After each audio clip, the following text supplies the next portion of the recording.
We are recording with Dr. Peter Breggin and just off screen, Miss Ginger Breggin, or Dr. Ginger Breggin, excuse me, on Tuesday, March 5th, 2024 at 2:41 p.m. Eastern time. It's been a little while since you've been on here, but the first book of yours I read is, I just always remember Dr. McCall saying it for years before I actually read it, was Global Predators, or When We Are the Prey, COVID-19.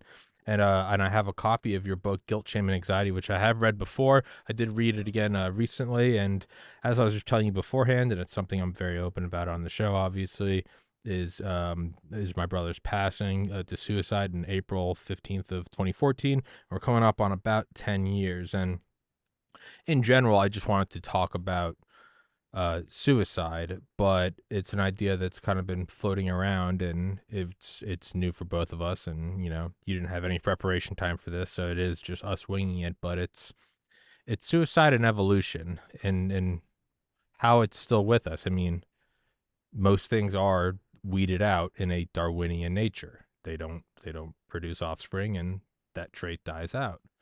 But why is that still with us? Is it something that ever can be weeded out? But I will stop ranting. Dr. Breggin, could you please introduce yourself? Yes, can you hear barking dogs and No, dog sir. answering? Not at all. Okay, Not at all. that's amazing. Okay. Well, first, let me, it has been a little bit of time. Ginger is not a doctor. No I, I, reason to I always, I apologize always, there. I always forget. I'm like, is it Dr. Ginger? Now, Sorry. Ginger is um, just, just since she's been a child, has had an inquiring mind and a drive to change the world and improve the world. Hmm. And it goes way back to she was doing heavy duty reform work in her community at the age of 11. Jeez. And sometime we could come and discuss that. I'd love to. But she and I have been working together for 40 years now, and it's hard to tell who had what idea when. She's uh, she's just such a part of my thinking, and I'm a part of her thinking over the years. I'll make a We've note of that. evolved. Now, you've raised an issue that I've never addressed before in public, which is evolution and suicide. And I think you were alluding to, I'm not sure you mentioned the suicide of your brother, because the beginning was just a little bit raggedy between the two of us. So let me settle down and think about with you the issue of suicide and why evolution would not have just kind of let that go, since people who commit suicide are often young and would not reproduce. So, taking a look at that, I think that evolution for human beings is in two very separate parts. And one part of evolution is the first 2 or 3 million years after we climb out of trees, and we're basically hunter gatherers. The evolution is showing more and more that we were hunters more than gatherers, from looking at remnants of the bodies that they've been able to get a hold of. The old theory was that we were vegetarians largely, and it's simply not true. Um, in that light, I've recently been eating carnivore, and I certainly don't want to recommend it to anybody. My own experience with it is very new, and I'm unusual in being 87 years old. I'll be going on 88 in May, but I think it's working fine for me. And what is the big change that takes place? It's very new. Sometime around 10,000 years ago, we began to run out of large animals to hunt. It seems previously we were really living off elephant-like creatures and mastodons and other really very large meat-eating creatures who really weren't very good at running away from us. They would often just stand around or face us, or even the buffalo, that was sometimes true. From the much more recent Native American experience, and the experience of the pioneers was often that that once they would get it near an animal, it would sort of be surrounded and it would just be stymied. And even its relatives, its neighbors, whoever they were who stayed behind were just standing off in a distance, maybe mourning what was going on, but not even leaving while the rest of the herd left. So this meat was readily available, could feed us for periods of time and provide us with lots of clothing and provide us with bone implements and even with spearheads from their bones, or perhaps from their horns. Um, at any rate, that's how we lived. Then, as the meat ran out, we began to raise animals, maybe goats in the beginning, and we had dogs to help guard us by 10,000 BC. And very quickly, most people began living in villages and towns. One of the reasons this has interested me so much is because that's the beginning of empires. We don't have Mm-hmm. empires until 3,000 BC, and but that's very quickly when you look at say 10,000 years ago, um, and that's the beginning of it all. Um, so a lot of the human problems that have developed that are psychosocial are fairly new. I think they are from trying to live in civilization, trying to live Mm-hmm. in groups. Um, Life was actually probably shorter in, for many people when we were hunter gatherers because we had to move, we had to be active. It would have been very hard to take care of each other, although we tried to. And I suspect, though, even though we weren't eating as well, once we started eating a lot of wheat-like substances and other things, um, that that probably we maybe have been living a little longer. I'm not sure. So really, I think that suicidality is not a product of evolution, but of living in civilization. Mm. And it is an extraordinarily common phenomena for young people, in particular, teenagers, to feel suicidal. I don't know the age that your brother, He was he was 27 and I was 23, and so I'm almost 33 now. He would be 37. yeah. So he was in his He early he 30s, was 27. 27. Okay. So he's a young man. And I think that civilization has confused very, very much the whole adolescent and young growth period of time. Trying to think back in evolution, what would it have been like to have been a 16-year-old or 15-year-old in a hunter-gatherer band? Well, I would think you'd be going out and hunting. Maybe you'd stay behind to help out or something. But by and large, your life would be oriented around your the young adults and in your group and your mentors, the older adults. And you would have been constantly learning about life. You would be constantly developing your skills, throwing spears or throwing rocks, um, or chasing down animals, perhaps, maybe trying to run down a rabbit or something. Um, you would have had a lot to do that was useful. Mm. You would not be going through a profound period of what is life all about and what am I doing. So I think that, and this is just from the top of my head that I'm thinking That's great. about this with you. Um, so I think that, and many people have recognized this, that adolescence is not only new in terms of 10,000 years ago, it's even newer in terms of modern civilization because when you were young on farms, you still had plenty to do. And when you were young in the take care of animals, you had plenty to do.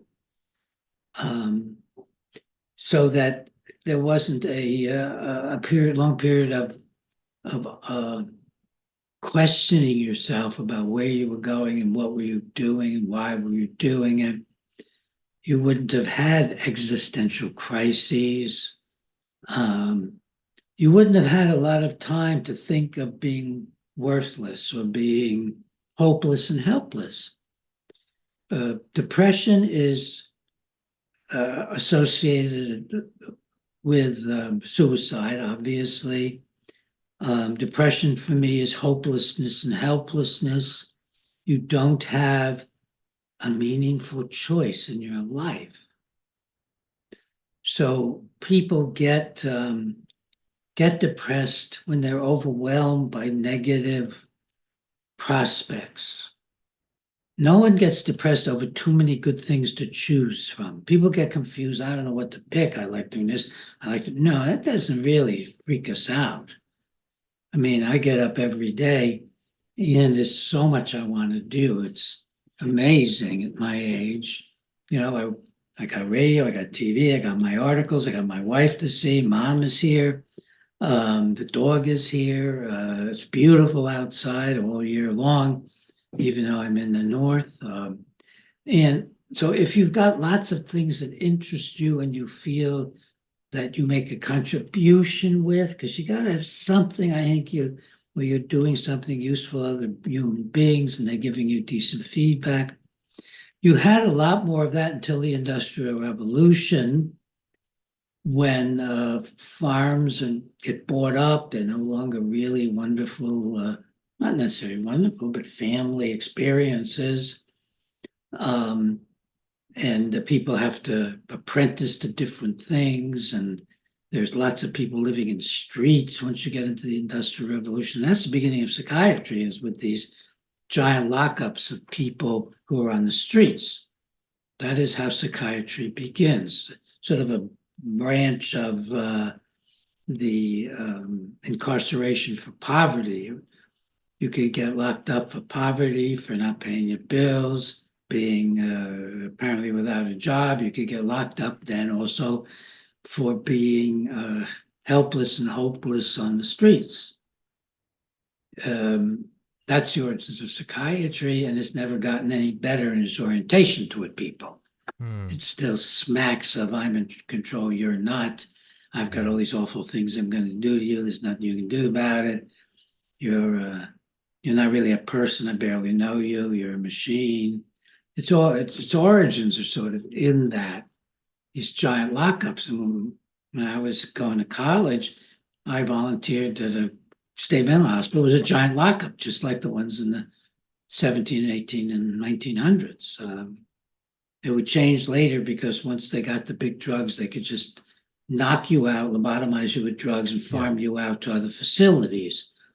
Then the government started paying disability for psychiatric issues, so you could get a check and you could be someplace other than in the state hospital. It's not that the drugs helped anybody, that just made them zombie-like, and they could be disposed of into different settings.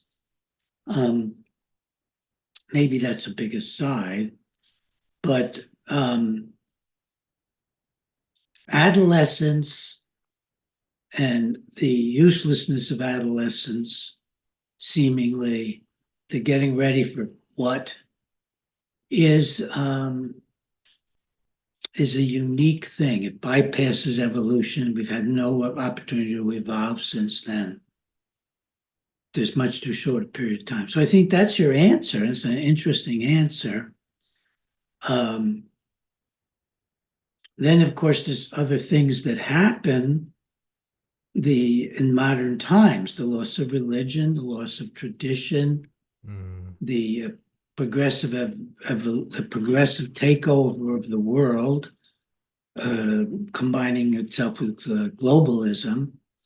We've got the odd situation right now where the leaders of the world are predatory. They're probably, maybe they always have been, but now they have so much power with all the modern technology. So we've got all these global predators. They're neither progressive nor are they capitalists. They're just predators. They're Mm. progressive predators. Like, I suppose that Xi Jinping is still a communist, but not really. I think they're very mixed package over there in China. They're just predators. Yeah. They'll use communism, they'll use capitalism. Opportunists. They're opportunists, very much. I should use that word more about them. They're opportunists, they're predatory opportunists. I like that. And and so the people growing up, obviously I don't know your situation or your brothers, but people growing up, they don't have a sanctity of life viewpoint, which religion has created in modern life. Um, Christianity more than I'm Jewish, but I really believe Christianity much more than Judaism has given the world an idea of the sanctity of human life, the treasuring of every human being, which is a barrier to suicide. Mm, It's not a complete barrier if a person gets desperate enough, but it's a pretty good one. sure. Um, so that's been taken away.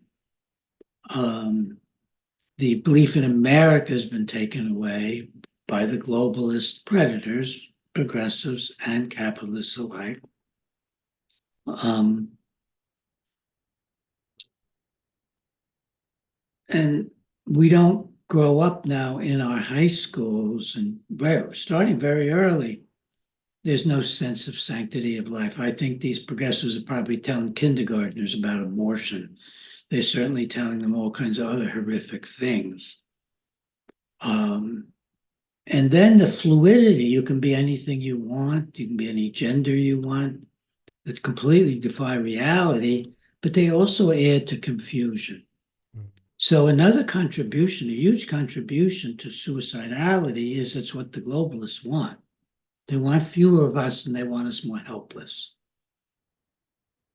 And only that explains why when, I was the cutting edge of discovering that, and then the only edge of promoting for a while, the concept that the antidepressants were actually causing depression and suicide. And I never had a global view of that. I mean, how could that be? Is it just they just so much want money they don't care? So they develop a drug that actually turns out to be causing suicide, especially in young people. It's grossly obvious in young people, but they still give it to young people. So where would that come from?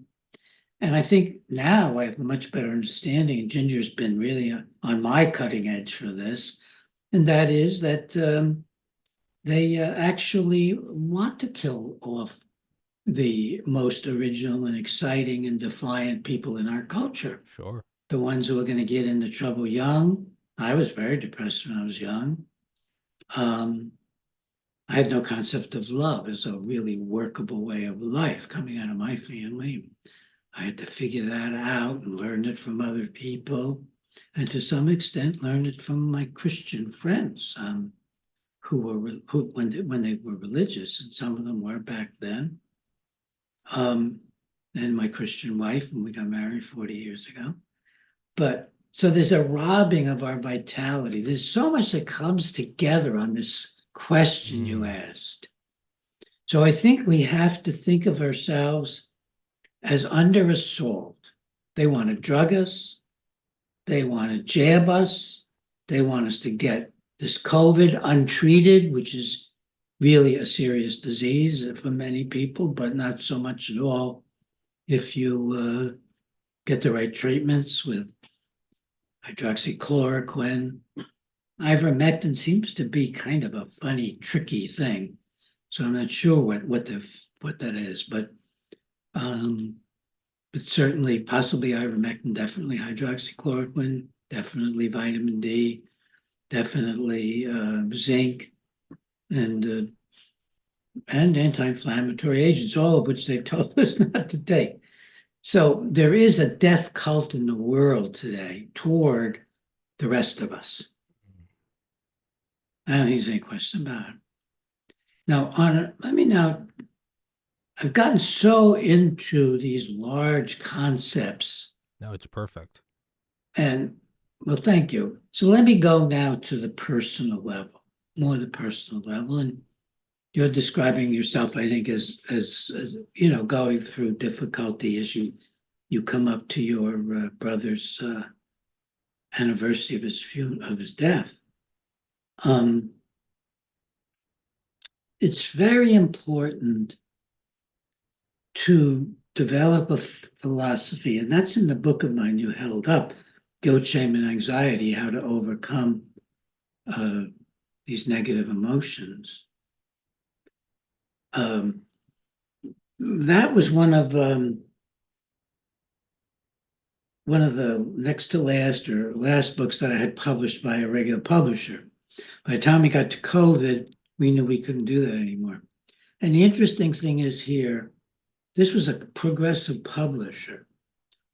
An atheistic publisher. Was interesting, but I'd done a philosophy book with them years earlier. That was had some progressive aspects to it, and so I don't particularly like the book. And Guilt, Shame, and Anxiety, I wrote just the way I wanted, but they had one grip, and they could name the title. That's in the contracts for all these major publishers. And Guilt, Shame, and Anxiety is the last thing I would have put for the title, even though that's what the book is about. I would have, I'm sure I had a positive title, Overcoming Guilt, Shame, and Anxiety. Sure. They took that part out. That's who they are. And that went into our finally Ginger becoming a publisher and publishing my book while I'm an American, because all of our contacts, the big publishers that we've been publishing with, they shrank at the concept of a title, Wow, I'm an American. They wouldn't, my agent wouldn't even try to sell a book called Wow, I'm an American to his New York friends. So we got to get back to Wow, I'm an American. This is really almost free association. We got to get back to wow about ourselves. And we have to develop, I believe, a philosophy, either religious, spiritual, philosophic, or all those, that says, I do not obey guilt, shame, and anxiety. Now, this is a point that both Christians and Jews get lost on. They seem to think that guilt is earned. It's not. It's inflicted by evolutionary processes to maintain the child's allegiances very early on. Shame is very early on developed, in every culture, to control the children. They shame each other, their parents shame them, their teachers shame them. Childhood is often one unending experience of shame from one or another group of people. All these things I do not think are what Jesus wanted for us. Now, the Old Testament is not so clear. Yeah, that was a little more shame. Well, is a God of guilt and shame and anxiety. God is, at least in terms of what Moses has to say and what the prophets have to say, which I think is human rather than divine, but maybe closer to divinity, but it's still human. They're all control mechanisms. One of the things that many Jews don't understand, and that hardly anybody who's not Jewish, that you don't understand this, if you're listening to me, you don't understand what the chosen people meant. You think the chosen peoples, and some Jews think this is like an arrogant experience. We are it. Actually, God says, you crummy little tribe, I could have picked a dozen others. I picked you. This is the Old Testament. I love you. This is like an abuser. Yeah. And he says, but this is, God doesn't speak directly to any of these people, as far as I can tell, or hardly ever. I mean, these are humans interpreting. But what God is supposed to be saying, according to Moses and so on, is that, the Jews are a very difficult people. They're stiff-necked people. They don't want to follow the rituals. And God reminds them, well, we've gotten to Canaan, and God is going to let us kill off the people in Canaan and take over, or maybe spare a tribe here or there who are nice to us. But this is a great benefit to the Jews. But if you don't obey me, you don't follow my rituals that have been announced to you, not just the Ten Commandments, the details of the rituals is the message. I'm going to kill you. Mm. And I've been restudying this because it's hard to kind of believe, but that's what the Old Testament was, bombarding with guilt, with shame, and with anxiety. Jesus says, I've come to take that from you. Yeah. I'll take it on myself. You don't have to have it anymore. And the real issue is love, which is barely hinted at in the Old Testament. It's there, but it's not central. Um, not central. So, what I believe that we have to answer the guilt, shame, and anxiety with, which drives us into this helpless state, a self-hating state, leads to suicide, is we have to say that, wait a minute. I'm in God's image. I am lovable. I warrant love. I'm just as a human being. We were made to be loved and to love, not just me. It's not a special thing. I've not been chosen for this, but that's who we are. And I'm going to base my life on reason and ethics and love. I'm going to reason about what's right and what's good. And I'm going to become a source of love. You got to dig deep to find that anywhere. I mean, you're going to have trouble finding it at your Methodist sermon, but that's there. It's there in some people who are speaking for religion. And when it comes to feeling guilty, ashamed, and anxious, it's important to just reject it and say, no. Even if I don't know where it's coming from, and it might help me to figure it out. That's what therapy is partly about. You figure out where it came from in your upbringing. But it also comes from, I think, through evolution, and it comes through religion. But I'm not going to obey guilt, shame, and anxiety. I may mourn my brother. I may think about him, but I want to think about him lovingly. I don't want to get guilty that I'm alive or ashamed that I'm alive or anxious that I'm alive. I want to embrace being alive. I want to keep finding people to love and bring a brighter place into this world. That's what I'm here to do. Um, and Ginger and I feel like that's what God wants of us. Um, he doesn't want us languishing, doesn't want us thinking we're too old for anything. He wants us to keep on doing what we've been doing much of our lives. And that's so important. You know about, many of the audience know that about Robert Malone when he sued us for $25 million. That was thrown out of court by the judge on somewhat of a technicality, which was that, well, he said that there's no way you didn't know that this was just trying to, your own convenience to come into my jurisdiction, Virginia, but you've got no reason to sue the Breggins in Virginia. It's just your convenience. I'm throwing it out. But he had already warned Malone in another opinion he gave about Malone suits in general and said that I might just have to call your lawsuits frivolous that are still in my court if you don't stop them. And he put a footnote in the Breggins and one institution he was suing. But there it was, the Breggins, meaning Peter and Ginger Breggin, but also meaning our wonderful friend whose name I'm locking on. Oh goodness, she's listening, she'll be mad. But you remember who else is being sued in that case? It's oh my gosh. It'll come to me. It'll come to me later. But she's a wonderful human being, and she was sued in part because she was having me on her shows. Mm. And so now the ARC lawyer said, Your Honor, we want to bring up, this suit or this making Malone pay because you brought it up.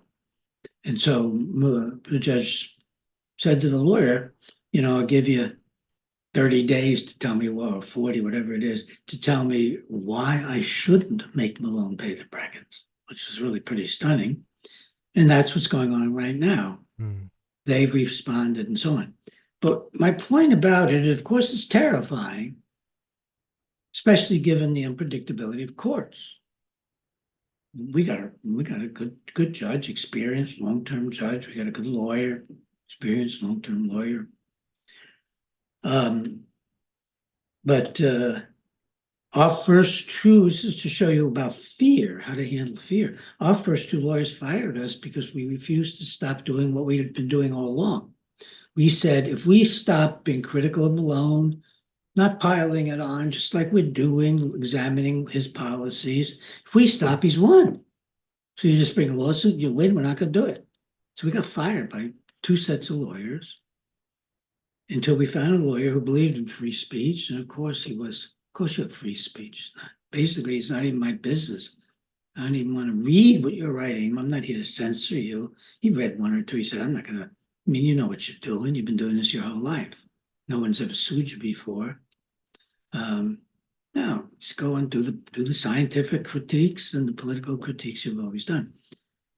But my impression was that as much as it was unnerving to know that you could always have a catastrophe in court, we weren't as frightened as the rest of the health freedom people were whom we knew. They stopped talking. He hadn't even sued them and they stopped criticizing him. But what happened over time is we didn't stop. People got brave. I think they looked at us and they said, well, Peter and Ginger are being sued. And here they're just done another critique of Malone's bizarre concept of mass psychosis, and which we see as a way of excusing the real predators and saying it's a psychosis among the people. That's how they end up with Hitler.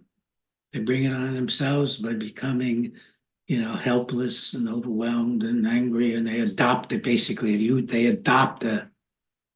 No, that's not how it works. The totalitarians beat the heck out of you when they take you over. They hang a few people in public. They murder some of your friends. I mean, and they give you enticements. I'll give you free this, give you free that, and we're going to have the fun of destroying all our enemies. They give all kinds of enticements and threats. So I think one of the reasons we got through it without stopping our work, we did get COVID. In fact, that was when Malone finally subpoena sent us you are being sued. He put it into court, but he never attached it to us. But he did when he knew we were sick. We had COVID or something. We had something really bad from somebody. Sure. And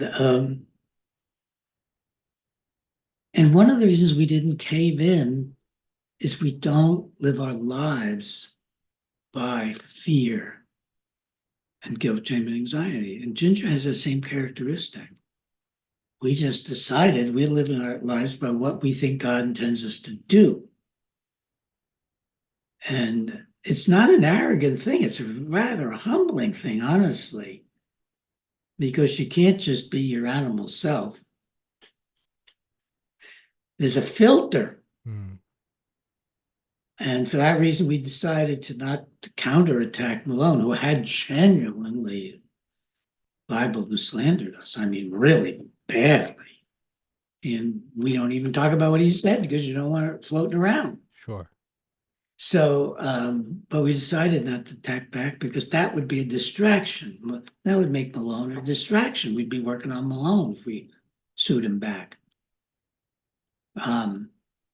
So he'd have to get even more egregious than he's been for us to sue him. But I just want, he could push us far enough, but I think he's probably done. If not, we'll continue to do what we do. And this is important. You want to find a solid psychological, spiritual center for yourself. This is incredibly important. Religion can provide it. It does for us in a loving God, which is our concept of what we want to focus on. That there's a loving God, or else I think if God didn't intend for us to be doing what we're doing, we wouldn't be so old and so effective at the same time. And we would have been done in already by a lot. We had people who were trying to kill us when we were much younger. not long after we got together. Jeez. So live your life by really good, solid principles.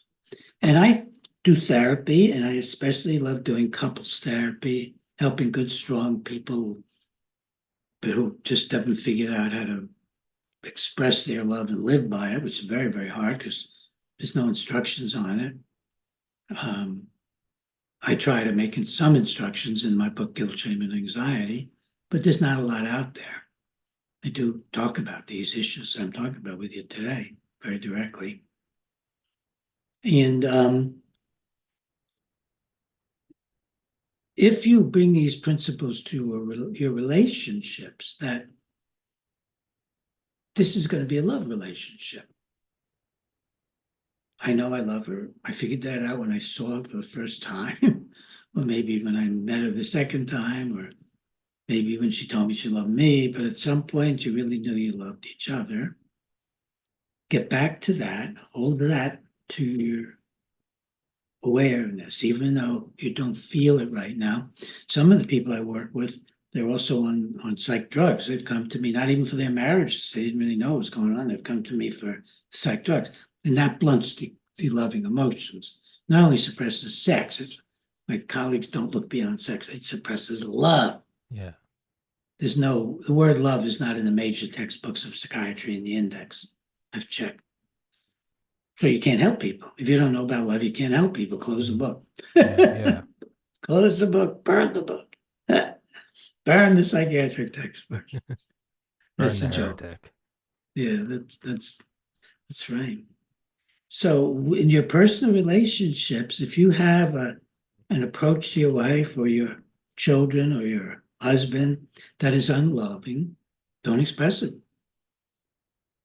Some people come to therapy and they say, well, isn't this where I get to express what I'm feeling? I said, then I try to say as sweetly as possible, really, because I don't want to humiliate him. Isn't that what you're doing now? Isn't that what you've been doing? Doesn't that get you? Oh. Yeah. No, we don't express what we feel, period. We express our best selves, express our loving selves. And what happens is you actually become more and more that person you're expressing. Express your reasonable, ethical, loving self. Now, some people, and many of us have grown up in these kind of families, they think the one place where you can say what you want is with your own kids. No, no, even less so with your kids. Yeah. You have to be stronger and more restrained. You have to learn to be really loving, even as you teach them rational and ethical boundaries. You teach the boundaries. No, you don't hit your sister ever again. You love your sister, and she'll love you when you grow up. You give a little lesson. So you put restraints, and even loved ones have to put restraints on each other. There are times when Ginger says, I think you're being really grumpy. What is going on? And of course, I've been annoyed or something. Yeah. And it turns out I haven't had enough sleep, or it turns out in the beginning, some of the times I'd be irritable. I had taken a Benadryl the night before, seemingly harmless antihistamine. I would always get grumpy in the morning, had nothing to do with Ginger. She spotted it. And I had enough sense to listen. I had enough ethics, even though I was slightly impaired by the recovering from the Benadryl. Mm. Um, so, in all areas, the way not to become suicidal, the way not to become self hating and self punishing, is you realize your role in life from a loving God is to love your neighbors as God loves us. We want to love God, to behave ethically and honestly at as much as we possibly can. And by honest, it doesn't mean you say harmful things. That is not honesty. That's an attack. Honesty is when you filter an attack and look at it and decide whether that's really the thing to do. Rarely is it. So love your friends, your neighbors, try to feel in your heart for humanity. believe in a loving God. This is my simple theology. I have very little more theology than this. It's interesting. People want to know what do I think about this, and I'm yeah, I know what I know. That's Yeah. it. This is what I know. But is God a being? Is God a this? Is God a that? I'm dead. I don't know. I experience this, and it works so beautifully. So it's a personal experience, and if you can get it out of the scriptures too, but it gets confused because it's people involved in the scripture. Um, so that's kind of, we started with suicide, and I've been talking nonstop. No, that was brilliant. That was absolutely brilliant. It made me think while you were talking, um, about the broad concepts of evolution and hunting, and the thought popped into my head. It'd be like a couple years after Homo sapiens first started standing upright. There's probably a me, probably talking to a you, and I was like, "Isn't it weird that our backs hurt? You think it would have been? You think Darwinian selection would have removed it?" And we look at it now, we go, no, no, no. It's you just started standing up. That's why your back's hurt. Give it time. I think the question, maybe it's, I have it completely reversed. I would wonder, is suicide not more prevalent now because you don't have that community group where it's the winter, it's the sun's out shorter. We got to go get food. We got to go get firewood. We got to find water. And it's, I mean, I find the happiest I am is when I have 25 hours of work to do in 24 hours. And Yeah. I can feel like I'm grumpy or I'm running out of time. But the reality is, whenever I have a 3 day weekend or a 4 day weekend, by day three, what am I doing? And then my mind starts drifting. You start scrolling through social media. Everyone's so much happier than me. And you don't even realize it happening. It's just a slow rising. Then all of a sudden, you realize you're sitting there in bed and you're like, I am so lost in my own mind. I'm full of despair. Versus today, it's get up, go to the gym, meditate, you got to do the laundry, you got a podcast, you got a second podcast. I got to do this, I got to do that. It's busy and it's exhausting, but it's purposeful. And you know, I'm having a talk right now that I know people will benefit from hearing. Or yesterday, I had on Mhm. a former special forces guy, Baz, who has they literally get these former military guys and they go rescue children being trafficked by cartels. And I try to, you know, make sure I give him a show to make, you know, get people to go donate to his association. Or if I'm going to do a show on Thursday about X, Y, and Z, and, you know, military veterans seeking therapy and whatever it is, just to find some sort of, I know I'm moving the scale in someone's life, even just a little bit. That tiny bit of purpose, you're like, almost rationally, you're like, well, I can't commit suicide. I got to do this. You know, I'm helping this guy out. Mhm. Just having, It's not a tiny bit. no, To help one human being who's helping other human beings is enormous. it's massive. And I think, especially because I think of how every day, I mean, still literally every day, I think of my brother. Now, granted, it's much more when I think of him now, I smile and I laugh. When I think about doing interviews that might help someone go get therapy, or at least realize that it's you know, in a masculine culture, that it's okay to ask for help or to talk about your feelings, that doesn't make you weak. I know rationally that preventing one person from taking their life, I have and am experiencing. I've seen what it does to parents. I've seen what it does to siblings. I've seen what it does to girlfriends. I've seen what it does. His friends are bothered by it. You know, we always Of text course. each other, and you go, yeah, that's not a tiny thing. Well, if I just help one person, that's not nothing. And so to bring it back is, yeah, I don't think it's why hasn't it been selected out.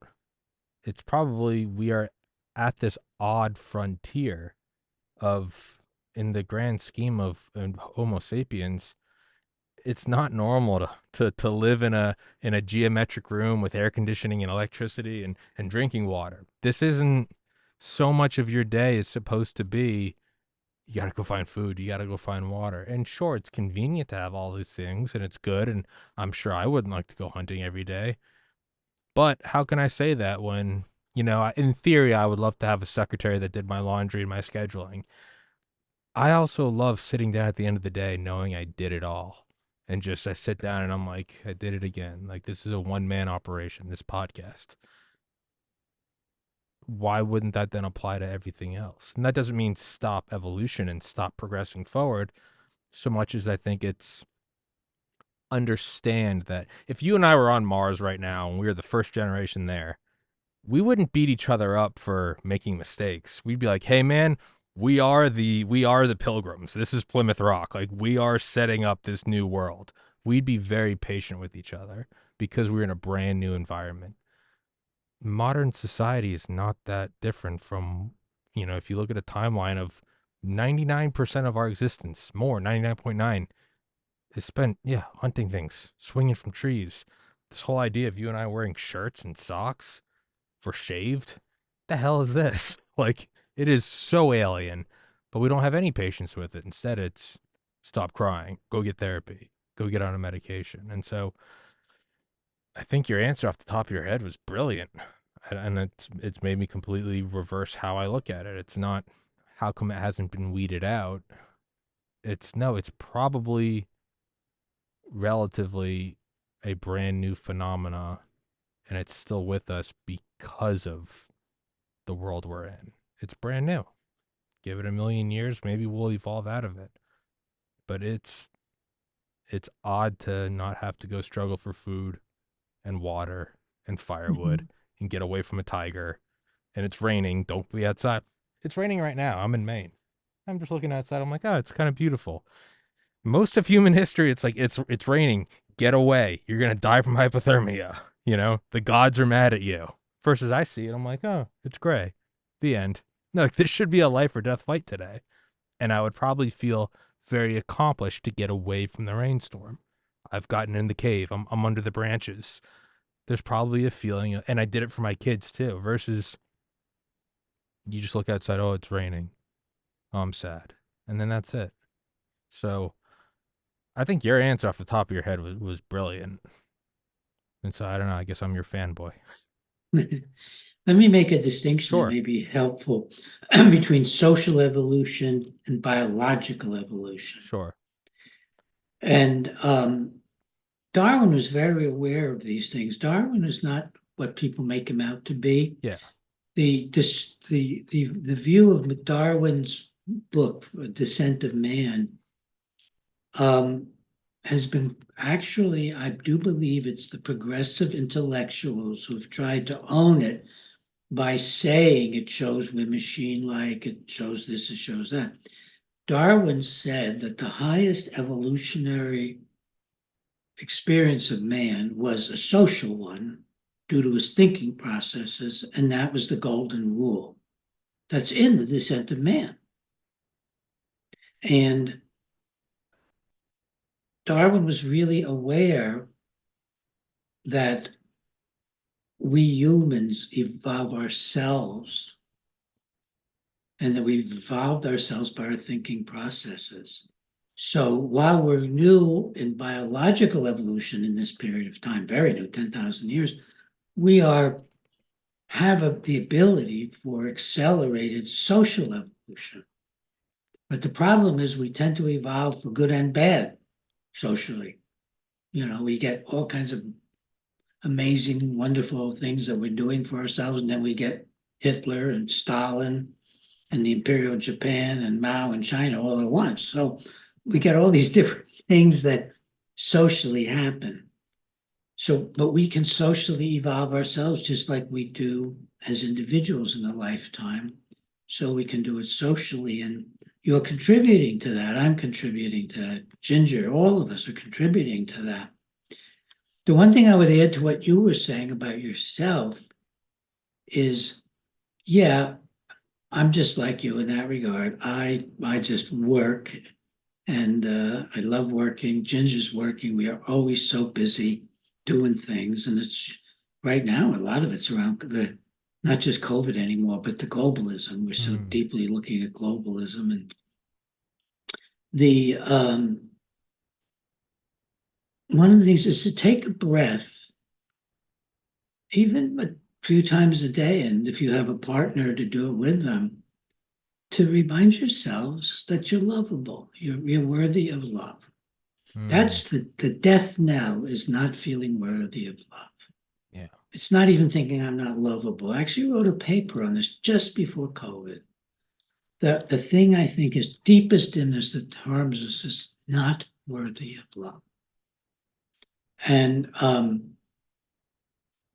change your mind about that. Just change your mind on a basic human level. We're all worthy of love. We may be messed up, this and that, but we all have something sacred in us. We have what the Quakers say, that of God within us. Hmm. And just mull on that.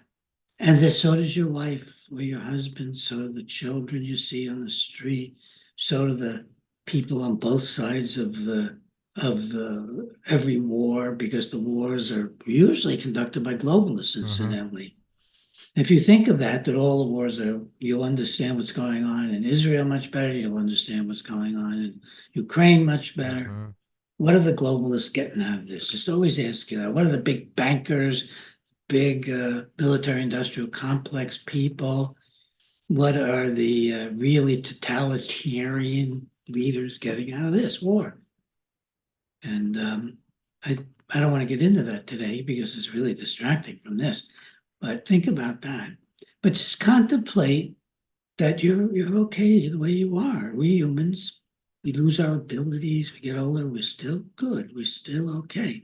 And all we have to do is continue to be loving as an expression of who we really are. And it's going to work as best it can. Just I, contemplate that. I think it's most important and probably most difficult is to remember that you are lovable. I know I fight with that all the time. Now I'm not married, I don't have kids, but the only thing I could probably relate to is I put down my dog in 2020, but he was 17 and a half. Oh, His back legs were paralyzed. He had a diaper. He yeah, was mostly blind, almost entirely deaf. Having panic attacks, losing control of his bowels. And as much as he, used to get under my nerves sometimes, there's still nothing I would rather do. If he would, soil him, I would get him. I would have to go into the shower and clean him and dry him off. And I remember in his final weeks, it was almost every day that he would need like a personal bath and a diaper change. And I look back at that, and he used to just, he'd drop his head, his tail would be between his legs. And I just always used to pick him up and be like, in my mind, I'd be like, there's nothing that you can do to upset me. Like, sure, I might see him like poop and like, oh my God.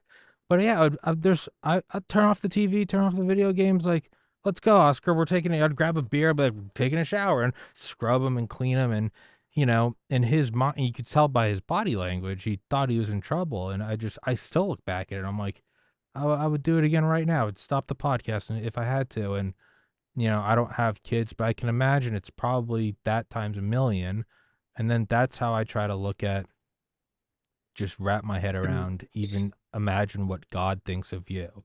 And I'm like, you look all of my faults and all the things I've done wrong. Probably looks at you and is like, dude, like, no, like, I'll need to change your diaper. Let's go do it right now. Like, and it's hard. And sometimes you can't feel it, but you just have to do it out of routine anyway. Even when I don't want to, I go to the gym because I know I'll feel better. That's probably the most difficult thing, is to not even to love others, but that can be difficult, but to remind yourself that you are loved and lovable. I think that's that's when I feel the worst, is when I forget that or don't yeah, practice it. that's it. That's despair. And that's, That's right. that's I think that's And what if you leads to make up your suicide. mind that you don't want that anymore, Hmm. that it's a very arbitrary thing to do to yourself, that it's unethical to treat any human being like that, including yourself. Including Just yourself. common human ethics. No one deserves constantly self-trashing or even acutely self-trashing. And one of the beauties of having a companion is that it brings it out in you. Your dog was your companion. And it sounds like you weren't filled with shame about him or anger about him or anything like that. You just loved him. Hmm. And this is common that when I search childhoods with people in therapy, that it's the dog who greeted them when they got home. It's the dog who they looked out for and would defend. And I was like that with my dog when I was young. I defended him one day against another violent dog Mm. because he came out in a cast. My dog got hit by a car, great big dog, real some sort of a mutt, pure black and bigger than a shepherd. And his boxer attacked him, who would never have challenged him when he was not in a Yeah, cast. not a good thing. And I went after that. I went after that boxer. I was playing badminton with a girl I liked a lot on the block, and I just went after him Dropped it. and just no, I took it and whacked him so hard that he No, I mean drop ran. the girl, go for the dog. Go for the door, absolutely. And it- this is who we are at our best. And you can use that model for when you're feeling low about how you really feel. Mm. And it may also be an indicator that you need more of that in your Yes, personal life. yes, that's that's something that I'm only relatively recently Yeah. starting to Nothing incorporate. beats having somebody look at you and tell you you're lovable Yeah, when you feel down and out and crappy. It takes you in your arms and says, I love you. yeah, And you can help that person know how to do that by doing it with them, doing it for them. yeah, So a couple can just keep increasing each other's sense of deserving love and being lovable and all those concepts by just taking care of each other all the time and looking out for each other and speaking aloud, I love you. mm, yeah. It's It works. we'll wrap it up with this is and so I lost my brother in 2014. Then I just kind of plummeted downwards for 2 years, gained a ton of weight, long greasy hair, was no practicing any sort of really hygiene, no self love, was just really had burned a lot of bridges, lost my girlfriend, lost my friend, really kind of was just at rock bottom. And I moved home with my parents at 26, and that's where my dog was. And I just still think about he never once looked at me and was like, I know you're in a bad spot. It was as if it was any other day. I'd come down in the morning and he was just so psyched, just lose his mind to see. He had no idea I was at rock bottom and that I was at the worst spot in my life and I had lost most of my friends. No, it was like this dog was just like, I am so happy to see you. Yeah. And I still think about that. Like, that's Mhm. the love we should practice with ourselves is Absolutely. see through it all and just be like, I'm Absolutely. so psyched. Yeah. Wake up with somebody. I mean, I make it a real point to welcome Ginger's mom to the world every morning. I Mm. try to be that dog within Yeah. how much I could bear to be that vulnerable. Yeah. I Yeah. try to be that loving up. Yeah. Yeah. And I think that's the way to go.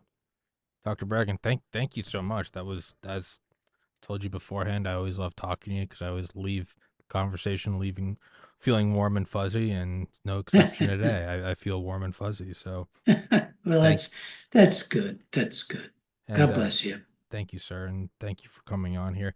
I made a note, Ginger reform. So I'm gonna text Ginger about doing a podcast about her reform work that you brought up early on. I think that would be cool. I'd love to It do would be it. amazing to get her on the air to talk I'd about love to that. do She's it. never done anything like that. I will tell her to come on in. It's a I don't get to tell her to do that's a that. good point. That's a good point. But I other can, yeah. people can. Yes, I can. I can do it. You Yeah. can do it. I'm not beholden. I can do it. I can be the proxy. The Um reason that Ginger does the radio show with me, we have a radio show on America Out Loud, is that I was arranging to do the radio show. And I said, Ginger, this is the time you could do that with me. And she said, nope. And I don't push her when she said no. And then I called Malcolm, who was the head of America Out Loud. So this is a good place to end. And Malcolm said, Ginger, you know how much I love talking to you. I don't think I'll take Peter without you. And Ginger started doing the show. And that was what Malcolm's love for her. Absolutely. That's absolutely. I think that's a With perfect that, I wish example. your audience, which is probably as wonderful as mine, And it's my audience listening, my wonderful, wonderful audience, and your wonderful audience, Tommy. I wish them all well. Thank you so much, Dr. Breggin, and from the bottom of my heart, I love you and Ginger. Thank you for reminding me even today just the importance of remembering that I am lovable. You are And lovable. We love you too, Tommy. thank you, sir. Guys, thank you for being here. Thank you for listening. Go grab Dr. Breggin's book, Guilt, Shame, Anxiety, if you want a little break from globalism and the Machiavellian machinations of the evil global elite, who are real, but it's also okay to take a break and love yourself. Dr. Breggin, thank you so much, sir. Thank you, You're Ginger. welcome. Guys, thank you for watching. Till next time, sir. Thank you so much. Recording God stopped. bless everybody. Peace.